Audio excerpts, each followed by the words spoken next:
It's never easy to say goodbye, even if the thing you're saying goodbye to is a piece of military equipment. It's been around 1 week since the 1st Infantry Division's Kiowa Warriors executed their final flight at Fort Riley, an event where a 25 aircraft formation took the sky during the division's annual victory run. The purpose of the flight was to send out the airframe in style, after the Army announced it would be replacing the Kiowas with the AH-64 Apache. Being up there as part of a flight of 25 aircraft, with every single person all focused on a task at hand and making sure that they did everything they could to ensure that it was successful.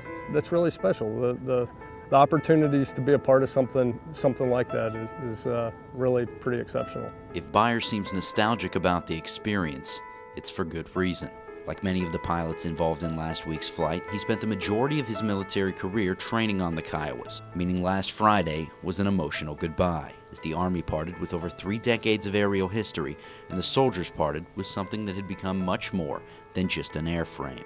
I've been flying this since 1999, so for me, in my Army career, this is the machine that gets me to the battlefield, and this is the machine that I've come to know and love and trust. As much as there's sadness about the aircraft going away, while we acknowledge that, this is a transition. And a transition that Beyer is confident will go smoothly, whether the pilots are switching over to Apaches or to another military job entirely. There's just a different mentality within the Cav, and I think that's why last week went off as well as it did. We've already had a lot of transition in our unit for people over the last couple of months.